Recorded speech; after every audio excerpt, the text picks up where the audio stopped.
Salutare! Bună ziua! Bine ați venit la un nou vlog!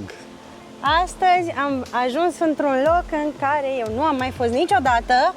Și fix în punctul ăsta nici eu n-am mai ajuns niciodată, pe Valea Topologului. Și la barajul Topolog, Bărăjelul, Bărăjelul Topolog, da. care e cam micuț și secat. Pentru cine nu știe, râul Topolog este unul din afluenții principale ai râului Olt. Aduce un debit destul de important și se formează din două izvoare care pleacă din zona munților Făgăraș, unde este și vârful Negoiu. Și din câte am văzut pe hartă, există și un traseu de aici spre vârful Negoiu, dar nu chiar din punctul acesta, din punctul în care noi vom ajunge puțin mai târziu în acest vlog. Da, o să vă arătăm astăzi, o să încercăm să explorăm, adică să urcăm pe gol alpin, nu știm cum e drumul. O să încercăm să explorăm zona și vedem unde ajunge. Ce apă mică! Da, e apa destul de mică. Cred că n-a mai plouat nici pe aici de mult. Da, așa pare. Pare și drumul, adică era mult praf așa pe marginea drumului, pe arbă, pe... Drumul până în acest punct este impecabil, Da. deci n-am dat de nicio groapă. Super ok. Cred că a fost ceva de ăsta greder băgat îndreptat, e perfect, așa, linie, te duci. Foarte drăguț. Se vede că și pe aici vine lumea și stă cu cortul, pentru că erau foarte multe locuri vatre de foc. Deci este și pe aici o vale destul de umblată. Noi acum o să mai coborâm un pic, 2-3 km și o să mergem în dreapta, pe lângă Cabana Edu. O să urmăm drumul către golul alpin. Da, către Stâna Margine se numește. Aia și găsești pe Maps și îți arată indicații către ea. Și am mai văzut că este o parcare, Valea Topologului. Este ultimul punct unde poți ajunge cu mașina și de acolo ar trebui să înceapă traseul către Negoiu. Da, și pe sus, pe golul alpin, așa ce se vede pe Maps, ar fi un drum care ar da în partea către Vidraru, către lacul Vidraru, cumva. Către Transfăgărășan mai degrabă. Transfăgărășan, da. Că din ce am văzut ar ieși chiar undeva spre Piscu Negru, ca și punct de reper pe Transfăgărășan. Dar asta este o problemă pentru mâine. Da. Pe unde ne întoarcem acasă? Rămâne de văzut, să vedem cum se situează drumul și traseul pe munte. Am făcut cumpărăturile de la Lidl. Suntem pregătiți pentru o nouă aventură. Wow. Cam așa se prezintă drumul momentan, este destul de ok. Sorin spune că el când a mai fost aici acum 6-7 ani erau numai stânci și într-adevăr se vede că este un drum întreținut, adică chiar e ok. Sigur se exploatează în zonă și probabil și de-aia îl mențin, nu știu. Am oprit pentru că am găsit zmeură. Zmeurică bună și a fost culeasă înainte.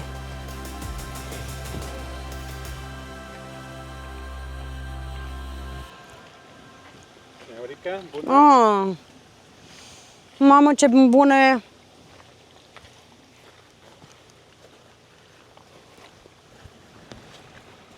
Nici nu se compară cu aia pe care o avem noi în grădină. Mamă, ce aromală. Da, e mortală. Da, a fost culeasă. De oameni, nu de urși.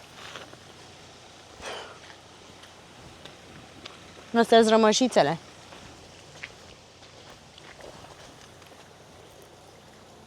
Foarte, foarte, foarte bună e.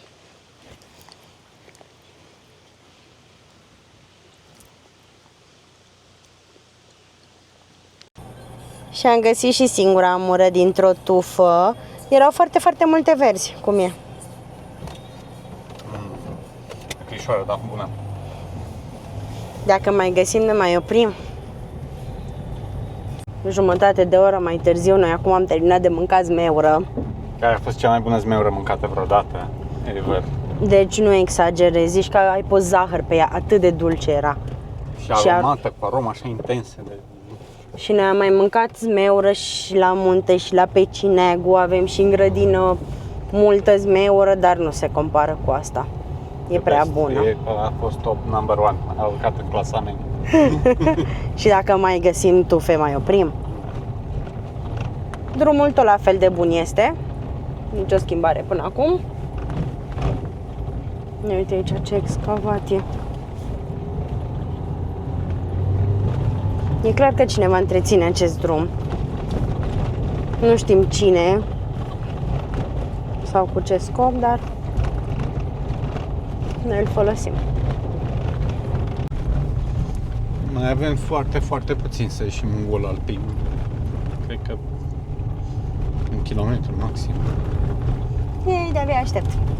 Văd că avem și semnal la telefon acum, deci clar ne apropiem de un platou ceva. Da. Am ieșit pe gol. Am fost o bucățică un pic mai dificilă, de vreo 100 de metri să zic, și mai stâncoasă, dar super ok. Iar aici e foarte bun drumul. Nu știm în ce direcție vom merge, că sunt drumuri pe toate părțile, stânga, dreapta. Uitați aici. Ne lăsăm conduși de instinct. Ce poetic ai fost. Dar eu sunt foarte fericită că am ajuns aici. Probabil ultimul weekend la munte pe acest an, pentru că weekendul viitor am văzut că plouă. După aia avem un weekend planificat să mergem în Delta. Și după care începe școala, grădinița în cazul nostru, din păcate. Uite acolo câte căbănuțe și stâni sunt.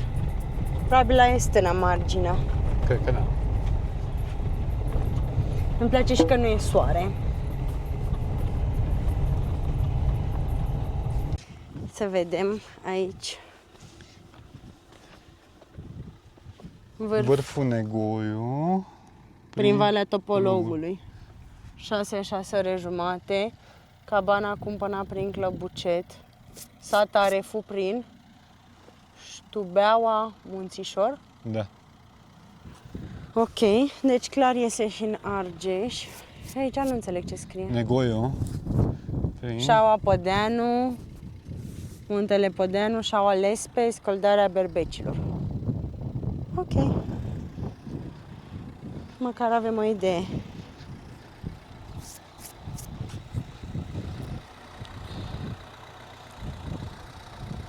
Ce frumos e și adie un pic vântul, dar suficient cât să fie plăcut. Să ne întoarcem la Dăstărică, să plecăm înapoi în explorare. Am ajuns într-un punct în care se vede inclusiv poezia. Este acolo cu crucea aceea pe ea, undeva. Ai. Chiar despre degetului meu. Pe cameră nu cred că se vede foarte bine, dar Sorin s-a dat jos să inspecteze drumul. Nu prea îi place.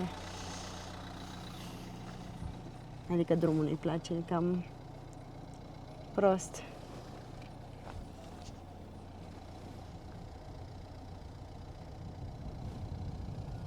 Ia zi, iubire, ce facem?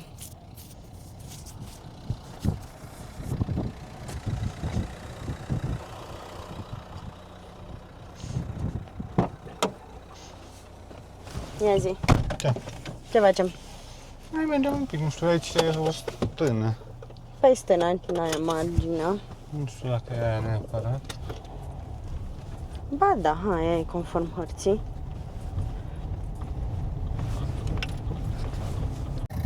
Nu vom mai înainta. E destul de rău drumul.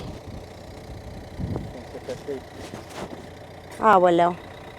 Mie mi-e frică de câine ăștia de la stână, iubire. Hai să vedem cum întoarcem mașina acum. Să vedem ce facem. Dar vezi, drumuri, dacă stai să te uiți așa, sunt pe tot muntele. Că se văd efectiv mai... Mai era un drum mai pe deasupra. Într-adevăr, așa e, mai era unul. Uite, ăla, cred. Da, da, da. Da, acum A, pe uite, ajungem oile noi. sunt aici. Ce? Zic, oile sunt aici. Da. Dar să uită foarte atent că ție a doi la noi. Să nu cumva să ne apropiem mai mult, că ne ceartă. O să mai urc un pic și să mă dirigezi tu, te rog, aici, cât să dau cu spatele. Da? Adică să nu te lasă cazi în hău. O să încerc așa și să vin aici să întorc, da? Bine. Eu te dirigez, dar cea mai mare Sper frica să ne mea sunt ating. căței. Hai că încerc să fiu atentă și la ei și la tine. Închid.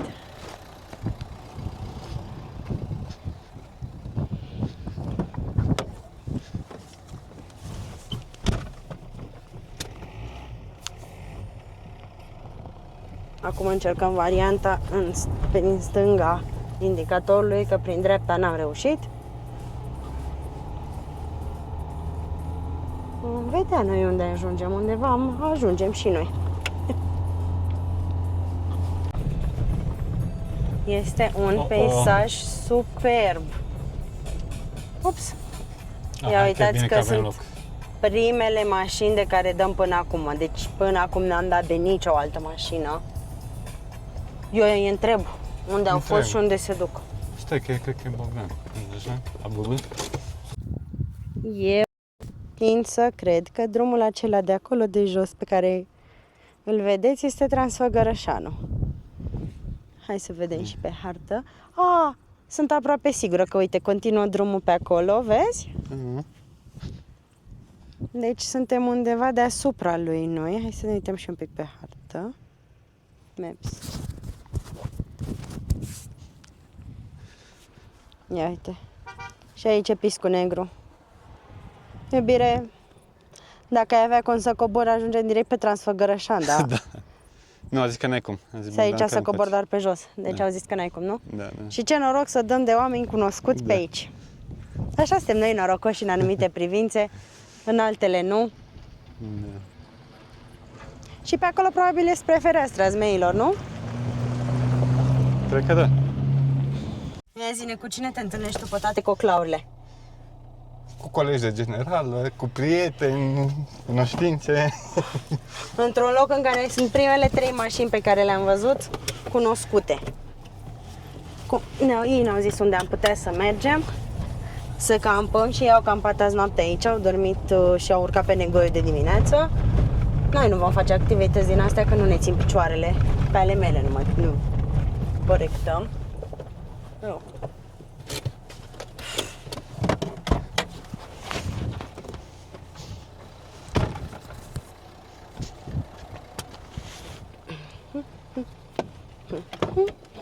Cred că merg pe jos. Filmează ăștia de acolo. Ai de capul meu, tu treci peste asta? Mie, nu treci peste ea, da. Leșinez. Ok. Who am I? Ce n-aș putea fi eu să stau în calea fericirii? Nu pot să crezi, se vede la cu vidrarul.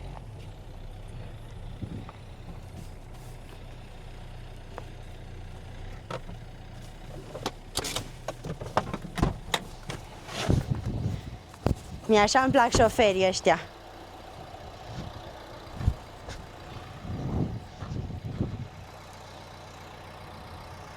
E ok. Și după ce treci să vii să-ți arăt ceva. Ce? O să-ți arăt ceva frumos. După ce treci.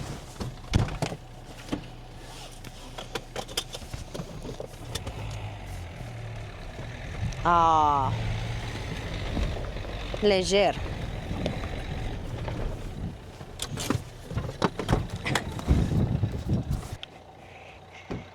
Îți prezint lacul Vidraro. Wow! De se vede coada lacului. Da. Mamă, ce tare. Mi se pare genial unde am ajuns și unde să dormim noi noaptea asta. Da. Dormim aici, nu? Da! Adică nu mai ne întoarcem, gata, ne-am hotărât. Noi am fost pregătiți din prima, dar aveam un pic de dubiu uneori, așa. Deci este superb, îmi place atât de mult aici. Și gândiți-vă că acolo Este toată urcarea pe Transfăgărășani. Când începi să ieși din pădure, să mergi numai pe golul alpin, este urcarea spre fereastra Zmeilor, încăldarea aceea, urmată de 3 pași de moarte pe dreapta, care merge spre Moldoveanu. Pa, pa! Gata, nu mă mai ia. Aici mă lasă. Nu-mi plac norii ăștia. Sper să nu plouă, pentru că ne va face viața mult mai grea dimineață la întoarcere. Dar asta este o problemă pentru mâine. Să mai vedem o dată, că de aici se vede și mai bine, de fapt, lacul Vidraru. Și să mă urc în mașină. Oare o fi pârtia de la Moliviș, unde e defrișarea aia? Who knows? Inclusiv Loganul a ajuns aici, deci dacă ai un 4x4 mai decent, ajungi și tu. Ți-am zis eu că noi suntem întârziați și că toată lumea a urcat deja? Au mai coborât 3 motociclete. Acolo este cabana Capra. Deci mi se pare incredibil unde am ajuns.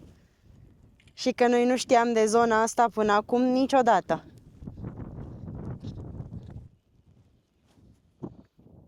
Sorin face poze acolo.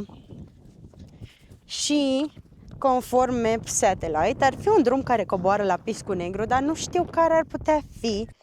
Deși aș avea o băneală că e ăsta. Pare oricum foarte scurt, deci ar trebui să fie super abrupt ca să coboare atât de repede. E răcoare. E. S-ar putea, nu știu ce să zic, dormim pe aici sau mergem înapoi jos în pădure? Aici, nu? Hai Uite, să mergem. Acolo cred că plouă. Da. Hai să ajungem la capăt. Bine, hai. Am ajuns în șaua Podeanului, de unde se bifurcă extrem de multe drumuri. Noi probabil o să mergem tot în față, dar pe aici apare, ăsta cred că e drumul care coboară la Piscu Negru, conform hărții. Ia uite-te și tu un pic pe satellite-ul meu.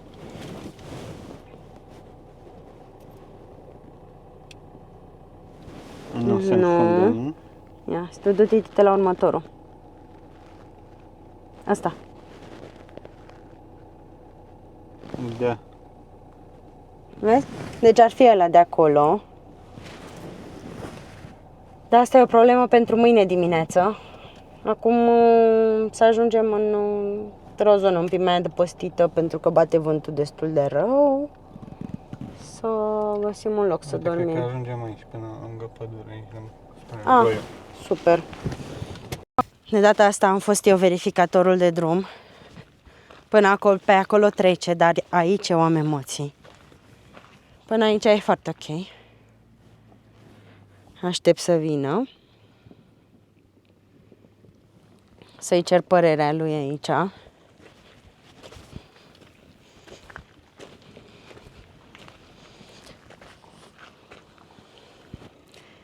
Dă-te tu jos și vino. Dă-te tu jos și vino să vezi aici, că aici mie un pic așa, fricuță.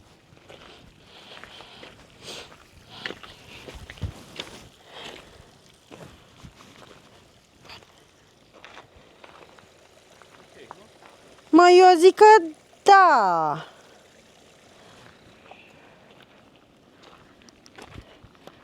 Pare că se și înseninează. Sperăm că se descarcă norii în altă parte și nu ne plouă pe noi. Deci aici unde nu bate vântul e chiar cald și bine și suficient de cald să nu trebuiască să te îmbraci și nici să nu te bată soarele în cap.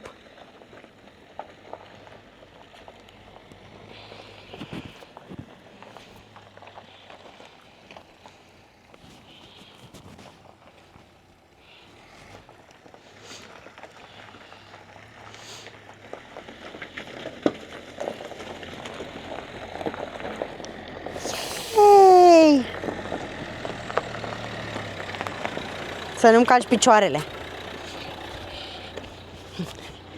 Să nu mă calci pe picioare. Nu-i jocul ăsta preferat. Iubitul meu.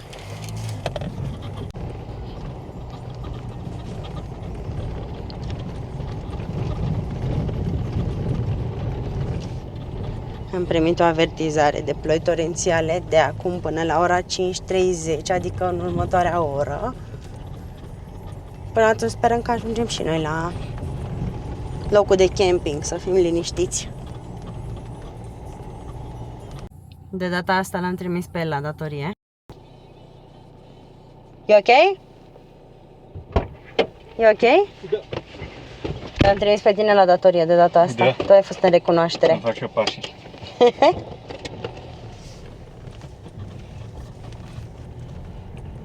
Am ajuns la locul în care am dormit diseară cu viul ăsta. Noi pe drumul acela am venit. De la Releu. Acolo ne-am oprit să vedem barajul, lacul Vidraru, de fapt. Ăsta e pătuțul nostru. Și vreau să-ți vă zic că mie mi se par foarte fascinante coniferele astea care rămân așa pitice. Și sunt foarte dese și sunt superbe. Nu știu ce sunt, dar sunt frumoase rău. Haideți să vă arăt și priveliștea pe partea cealaltă. Gata? Mă lăsai cu frig afară. Păi și eu o să trec la hăinuțe mai grosățe imediat. Totuși este un pic cam vânt. Acolo sunt niște oi.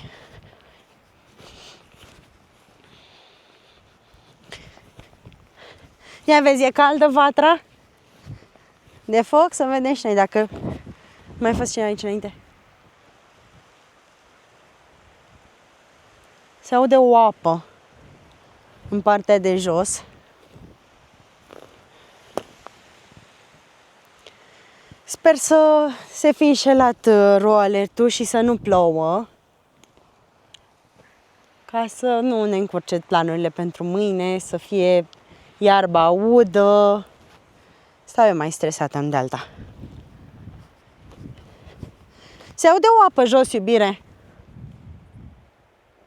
Jos se aude o apă. Ia vino să asculți.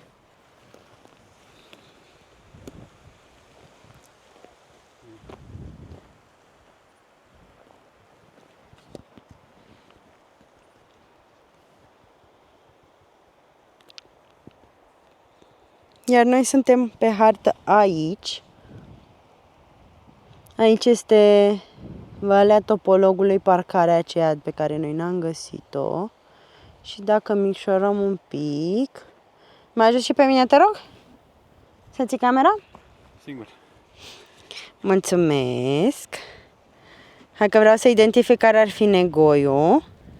Eu în momentul de față mă uit la el, conform hărții, deci undeva acolo, cred că e ăla cel mai înalt. Care cel mai înalt acolo, da. Hai să dăm cu zoom, că ar trebui să aibă ceva pe el, poate reușim să vedem acolo. Ia vezi dacă vezi un stag ceva. Da, Este, nu? uite-l. Uite-te deci ăștia. fix. Stați așa să vă arăt pe telefonul Andrei. Vezi? Că se vede cum flutură steagul. Da. Ăla e. Deci ăla e nevoie. Ăla un mai plat așa sus, nu cel ascuțit. Așa. Deci ăsta. Mai plac, nu ăla sfățit. Da. Mai din stânga. Ai dormit vreodată cu vedere la al doilea cel mai înalt munte din România? Nu. Și nici la primul cu cel vedere n-ai dormit. Ai dormit la baza lui, dar nu-l vedeai. Unde? Te-am adus? Da! Asta vreau să te întreb eu pe tine. Dacă îți place unde te-am adus eu. Te întrebasem dacă vatra mai e caldă, că îți pot da seama dacă au fost în grupurile dinaintea noastră au stat tot aici sau nu. Acum aici dacă plouă suntem ok. Da, suntem ok.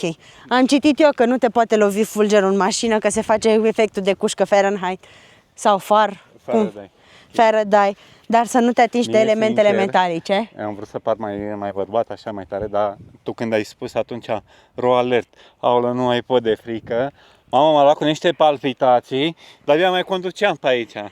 Din cauza ta, că mi-a indus mie niște emoții, așa, când ai zis cu ro alertul ăla, mamă, nu mai pot de frică, mor. Păi nu, deci nu mi-e frică. Ok. Mă gândeam numai așa, mă uitam, zic, mamă, vine vreo vigilie acum și vin numai și roaie de ape pe drum, zic, cum mai zic, nu mai ajungem odată la capăt. Haide că avertizarea e până la 5:30, deja au trecut 20 de minute de când am primit ro alertul și nu s-a întâmplat nimic. Se vedea la un moment dat cum plouă într-o altă parte, dar noi sperăm că s-au descărcat norii acolo și nu mai plouă. Și aici suntem ok. Acum nu mai mi-e frică de fulgere, nu mai e frică de urs, că suntem într-o zonă în care săracul n-ar avea de ce să vină. Singurul lucru de care mi-ar fi frică ar fi să plouă o cantitate foarte mare și să ude foarte rău drumul. Dar avem foarte mare noroc acum. Avem niște oameni care ne cunosc și știu că suntem aici, avem semnal la telefoane și știu exact cum să ajung aici și le putem spune, bă, suntem blocați, veniți să ne luați, că venim și noi pe jos câțiva kilometri. Dar nu cred că va fi cazul. Dar eu am planurile pregătite. Nu există așa ceva. Da! Asta nu e cald. Nici ăla nu e cald? M-am dus să mă îmbrac, m-a luat cu friguț. Am ridicat și bucătăria de campanie, s-au dus norii. Da. Am aprins focul aici și Andra Pregătesc niște dovlecei din grădină. în preparing. Vreau să-i dau cu sare, ca să stau un pic cu sare.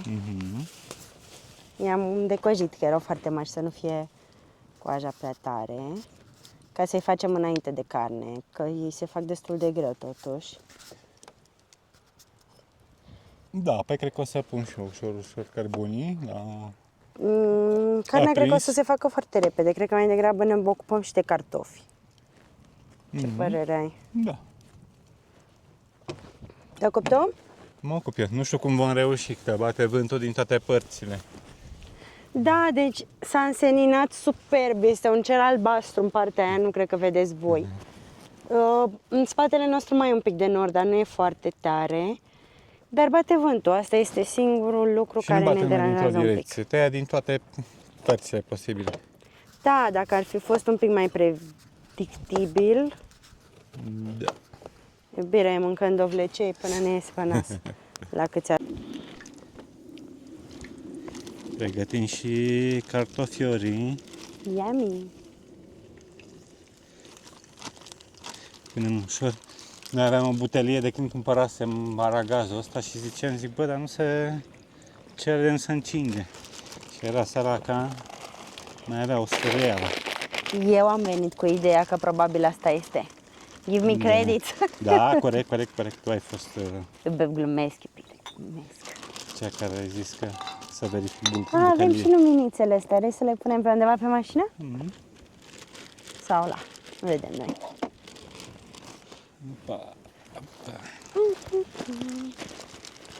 Momentan am scos tot ce aveam nevoie. Așa, în partea asta la altă am pus și jarul la aprins pentru grătarel. Vremea pare că s-a liniștit. Nu mai bate nici vântul atât de tare, cel puțin momentan. Andra spune că locul ăsta egalează cu cel de pe Strategica de anul ăsta. Da. Ca frumusețe și într-adevăr e chiar, și nu știu, ești așa, ai view-uri, da, ai și un pic de pădure și e într-o gaură încât să nu te bată vântul foarte tare. Da, ești un pic protejat aici, fiind în șaua asta așa. Pe creastă era mult mai rău. Da, pe creastă cred că te-ai... Chiar ne uitam mai devreme sus pe Negoiu, că venise o ceață și zic, bă, dacă a prins pe cineva pe acolo, nu știu cum chiar urmei erau de coborâ. oameni. Da. De e posibil să fie cei unii care chiar dorm acolo, pentru că sunt mulți care dorm pe vârfuri la 2500 foarte sus și fac tururi din acestea de multe vârfuri de 2500. Nici eu. Dar sunt unii care fac asta inclusiv iarna. Și săpă un adăpost în zăpadă, mă rog, cei foarte experimentați, evident. Da, hardcore, sau corturi din alea foarte joase și... Chiar o să caut un clip să-ți arăt cam la cineva în România asta.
Terminat dovlecei, Sorin s-a apucat de grătar.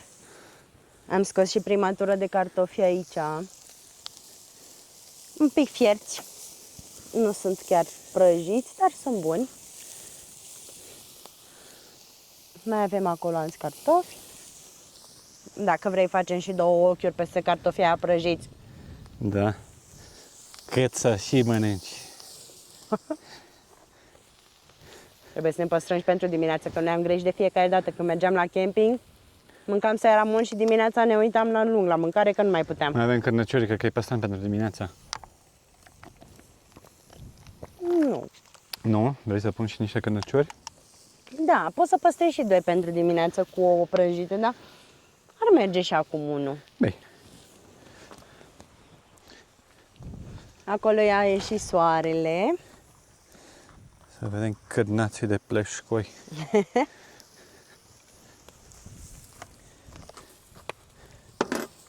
Uite, poți faci doi acum și trei pentru mâine. Da. Dar chiar am avut poftă. Începem să ne pregătim și patul pentru diseară.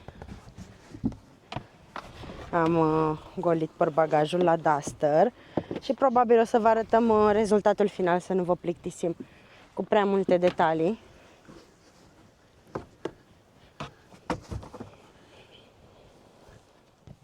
Am terminat pătuțul, am umflat salteaua, am pus o păturică pe saltea ca să fie comod, am pus pernuțele, așa, am pus pernuțele acolo, un sac de dormit, mai avem încă unul în caz că nu e friguț și suficiente haine. O să dormim foarte bine.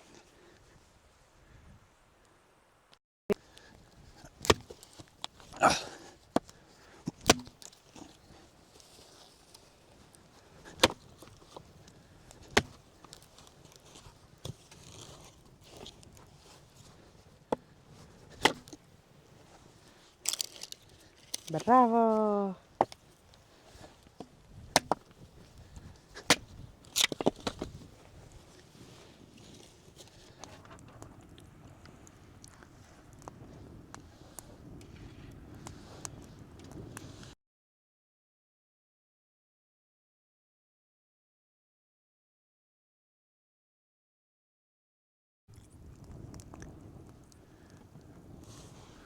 Bună seara, ce faceți? Mănânc semințe. Bomboane agricole. Da, corect. Sună mai elaborat ca tine. Totuși este... Cât e ceasul acum? E 8:40. 8:40 și încă e lumină. Da. Cum avem aici focul? Mamă, atât de bine și de relaxant. Și nu e cald, nu e frig. Da, noi mă așteptam să fie mult mai frig. De-aia te-am adus weekendul ăsta la munte și am insistat să venim. De sincer, chiar mă bucur că am venit să explorăm zona asta, că ne gândeam, noi zic, pe unde mai mergem, zic, bă, Valea Topologului nu prea am văzut-o, hai să vedem și pe acolo, pe gol, cum arată. Dar, Așa liberă. da, și liberă și chiar ne-a surprins într-un mod foarte plăcut. Mai stăm acum la foc, Pe versantul celălalt se vedea la un moment dat bem niște o bericică. Da, cred că mai urcau oameni. Erau cu niște LED-uri din alea pe niște mașini off-road foarte puternice. lumini. Astea erau? Mhm.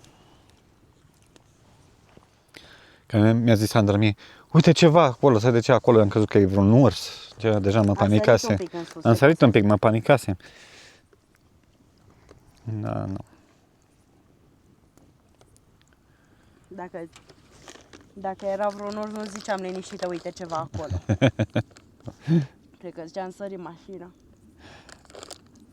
Salvează-te. Dar avem noroc că suntem foarte aproape de Transfăgărășan. Adică de pe culmea noi vedeam Transfăgărășanul. Da, fix de acolo, se vede în partea de jos, în vale, se vede Și Transfăgărășanul. toți urșii sunt acolo. Da, se vedea Capra, se vedea în partea dreaptă, se vedea coada lacului, Vidraru. Superbă zona. Da, urșii sunt au treabă La acolo, hoteluri. sunt pe la hoteluri și pe la... Ce rafale de vânt. Da.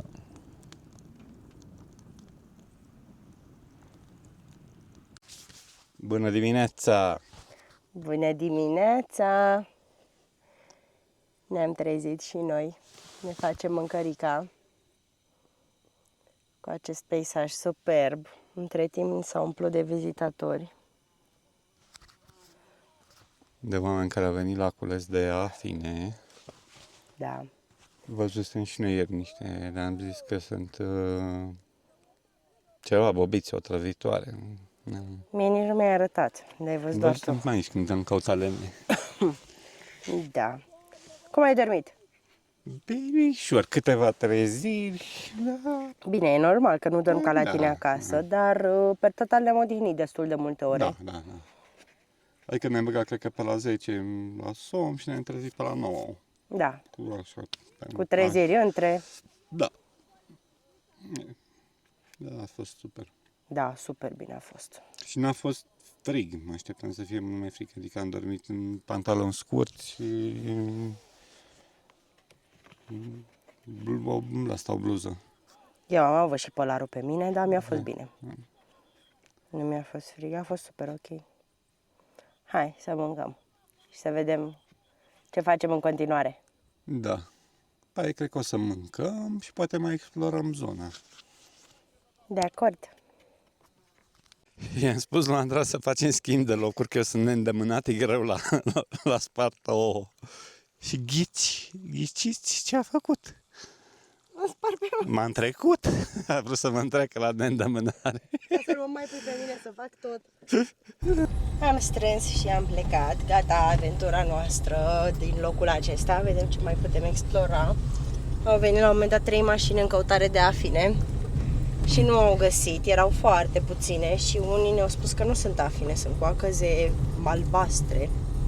Habar n-avea că există așa ceva.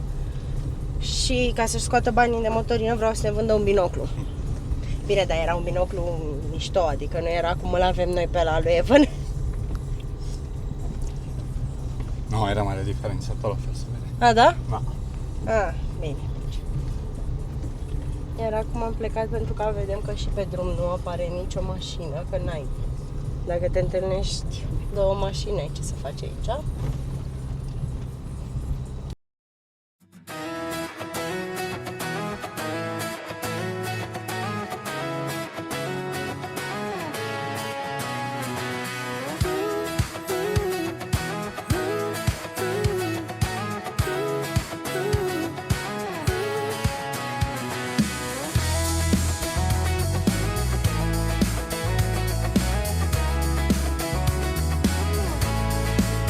I got my head in the clouds so high, feet on the ground, but I still get by. The rules were made for someone else. else to try, but not me, not me. They said slow down, son, take your time, but I was born running every stop sign.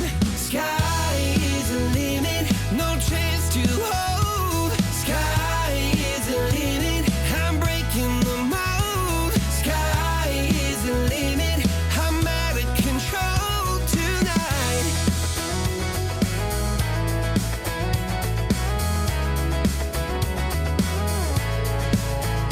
Every doubt just feeds the flame. Every scar reminds me why I came. I've been broke, I've been blessed, carry faith in an empty chest till now. The stars are down like good old friends, saying, boy, don't stop where the sky just ends. Sky is the limit, no chance to hold. Sky is the limit, I'm breaking the mold. Sky is the limit, I'm out of control tonight.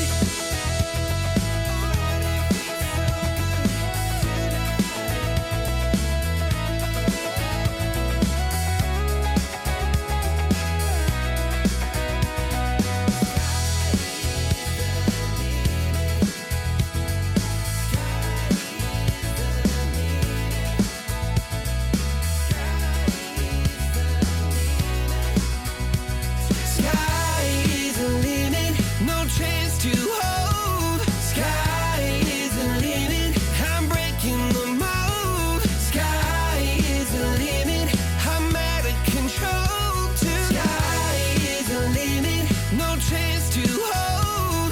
Sky is the limit, I'm breaking the mold. Sky is the limit, I'm out of control tonight.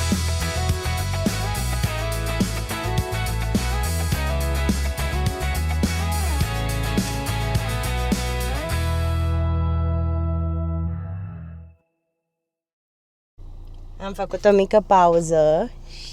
Asta a fost prada noastră de la coborâre. Îi ducem la Evenică să pape și el. Cea mai bună zmeură din viața lui. Ne-am întâlnit cu foarte multă lume care urca și care cobora, de altfel. Destul de tranzitat traseul, doar că noi probabil ieri am urcat mult prea târziu ca să ne întâlnim cu mai mulți. Ia zi, ce ți-au adus mami și tati aici? Măurică. Și îți place? Da, Este cea mai bună pe care ai mâncat-o tu? da. Știu. Și mie mi s-a părut la fel. Ne-a căzut și un pic pe jos. Am ajuns și noi acasă. Am livrat zmeura unui băiețel să crească mare și puternic. Iar acum vrem să vă spunem la revedere. Vom încheia acest vlog. Cum spunem, Eva, noi?